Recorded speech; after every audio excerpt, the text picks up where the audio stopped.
Welcome to the deep dive. We're here to take your research, your sources, sift through it all, and give you the key insights. Pure and simple. And today, we're really focusing on uh, the true workhorses of the travel revolution. We're kind of putting aside the chatter about the newest, shiniest things. Right, like VR planning or fancy AI itinerary builders. Exactly. We're looking squarely at the smartphone apps that, aren't just novel anymore. They're absolutely essential tools for modern travel. Yeah, I mean, if you're facing down a big international trip or honestly even just trying to figure out a new city nearby, hmm the sheer number of digital tools out there can feel, well, overwhelming. Where do you even start? You definitely don't want to spend the first week of your holiday just downloading and testing apps, right? No way. And that's basically our mission today. We've taken your sources and organized them into a kind of functional strategic toolkit. We're trying to go beyond just what this app does and really focus on the how and why you use it, to cut down on friction, maybe save some money, and actually find those deeper cultural moments. The big insight here really seems to be about control, doesn't it? Totally. These apps, they don't just offer convenience. They give the average traveler real-time power and personalized management over pretty much every logistical piece of the journey. Yeah, it turns what used to be, let's be honest, a very stressful, high-friction process. Oh, yeah. Always reacting to problems. It's something streamlined, almost seamless, where you're actually proactive, not reactive. It's about empowerment, really. That's a good way to put it. Think about it. The modern traveler, just with their smartphone, has access to more immediate global info and transactional power than even high-end corporate travel agents had maybe a decade ago. Wow, it really shifts the whole dynamic of travel. It does. Okay, let's unpack this then. Let's start where every trip really begins. Mastering logistics. This is about getting your accommodation sorted, Right. managing flights, locking down that itinerary.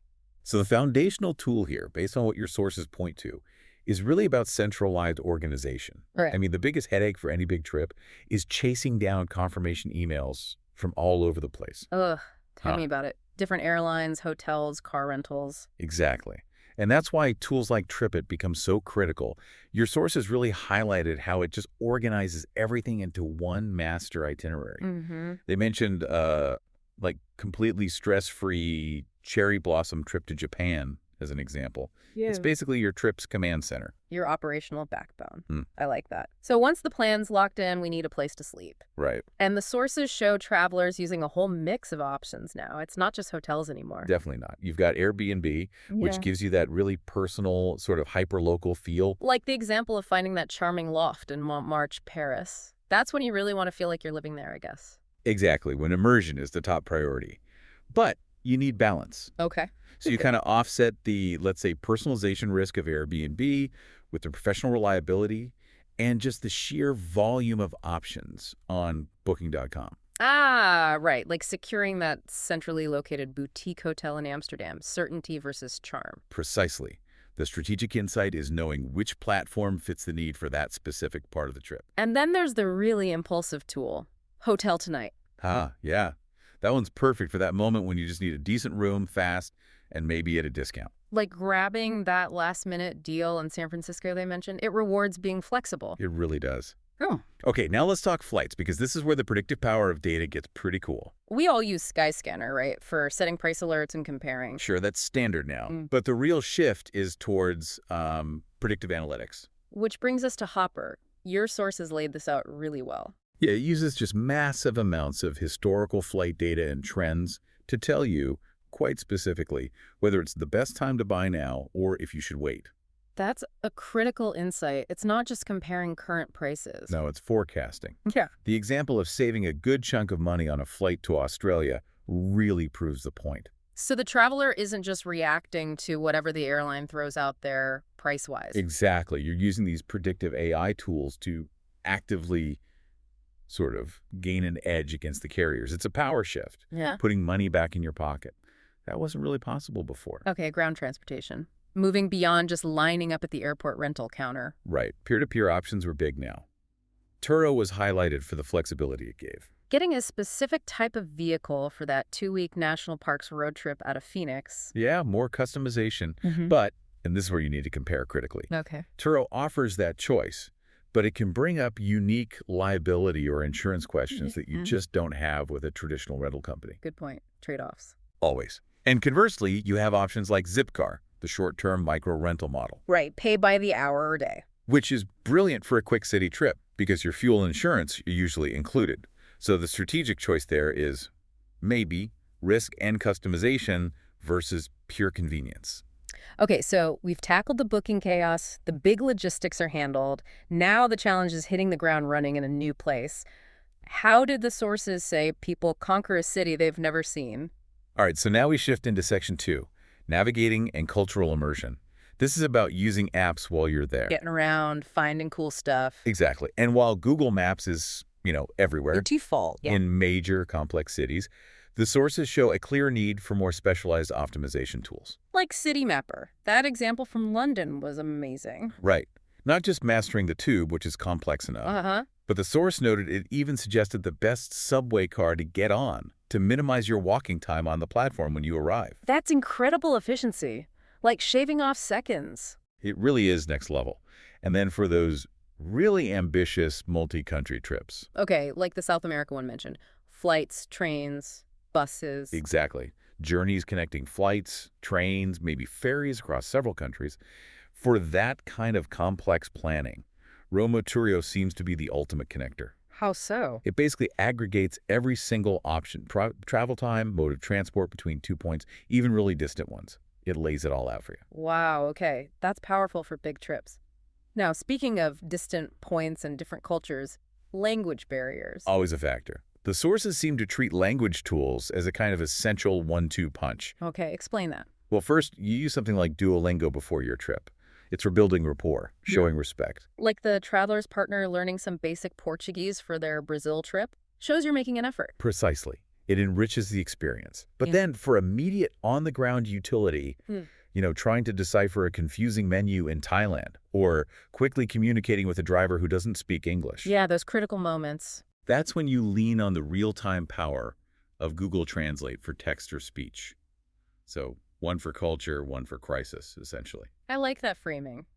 Okay, now moving beyond just getting by into real immersion, finding those hidden gems. This is where it gets fun. Yeah. Atlas Obscura was highlighted for finding genuinely unusual, quirky spots, taking you way off the typical tourist trail. Like finding black sand beaches or ice caves in Iceland, stuff you wouldn't just stumble upon. Exactly. And for food and connecting with actual locals, there's a focus on booking experiences directly with them. Right, with locals. The example was a food tour in Bangkok. Yeah, finding those amazing street food stalls that, honestly, a tourist would probably never find on their own. It's about tapping into that local knowledge network. And we also saw that with Spotted by Locals. That helped the traveler find that charming little cafe in Rome, way away from the main tourist crowds, getting resident tips. Which is often the best way, but you still need efficiency for the big attractions, right? You can't avoid all the queues. True.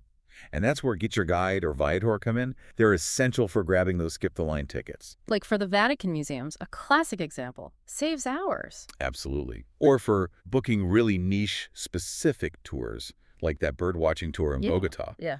It just ensures your time is spent experiencing, not waiting in line. Okay, that sets us up perfectly for the final section, the safety net. Right. These are the tools that keep you connected, keep your money safe, and provide that crucial immediate information when things maybe go sideways. Let's kick off with money and connectivity, because honestly, bad data or huge roaming bills can sour a trip faster than almost anything. For sure. XE currency seems like the go-to. Yeah, just essential, reliable for accurate currency conversion. The source mentioned using it to stay on budget with the Turkish lira in Istanbul. Simple, but vital. And connectivity. You mentioned this was a new frontier, eliminating physical SIM cards with eSIMs. Yes. For anyone not familiar, an eSIM is basically a digital SIM built into your phone. It lets you switch network providers almost instantly without fiddling with tiny plastic cards. That's a huge leap forward, less hassle. Massive friction reduction.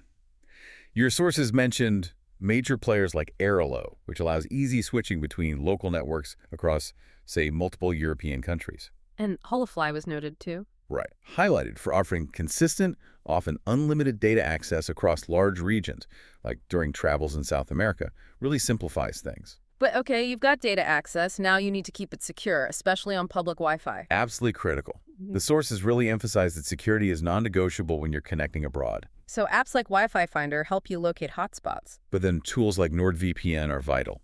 Anytime you connect to public Wi-Fi airports, cafes, hotels, a VPN encrypts your data. It provides that essential digital peace of mind. Don't skip this step. Got it. Okay, let's talk preparedness. Avoiding travel hiccups often comes down to having accurate, real-time info. Definitely. FlightAware is key here for live flight status updates and notifications. Like staying updated on those delays for the Tokyo trip, knowing what's happening. Critical. And don't forget the environment. Weather awareness is mission critical for activities. Right, the Weather Channel or AccuWeather. Yeah, the source mentioned using one to avoid a sudden downpour during a coastal hike in Ireland. Smart. And another to strategically pack for unexpectedly cold summer weather in Scotland. You need reliable forecasts. Now, for immediate, ground-level information during big disruptions, protests, strikes. Yeah, the sources pointed to the strategic use of platforms like Twitter or X now. How is that useful? It proved incredibly valuable for getting real-time updates on local protests and strikes that were messing with transportation schedules in Paris. Operational intel you wouldn't get from standard news. Exactly. Stuff that directly impacts your plans right now.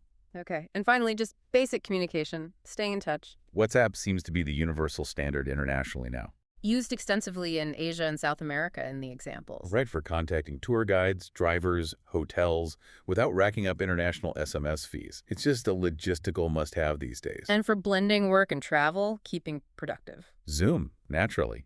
The source mentioned the traveler smoothly joining team meetings while they were based in Bali. It shows how these tools enable that kind of hybrid global lifestyle now. So, wrapping things up, the overall effect of this whole digital toolkit. It's just a dramatic reduction in travel friction. That's the core takeaway. The traveler is empowered. You've got personalized, real-time control over basically every aspect: planning, navigation, safety, communication. It makes complex international trips feel almost as manageable as, getting around your own city. Pretty much. That ability to be constantly informed, always prepared, able to book or change things instantly, it fundamentally changes your mindset about travel. You stop worrying so much about the logistics. And start focusing purely on the experience itself. Which leads us to a really interesting final thought that came out of your source material. Yeah. We've successfully optimized, it seems, every transactional, logistical, safety part of travel. But what about the cultural and the personal connection element? Good question.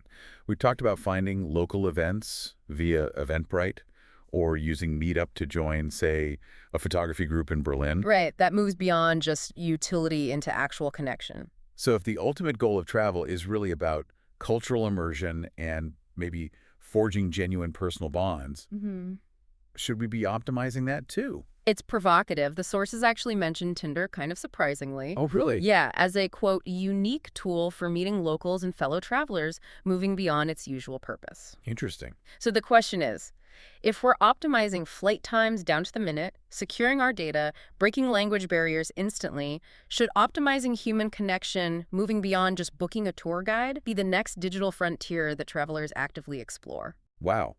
Should meeting people be the next thing we actively use apps for while traveling, beyond just convenience?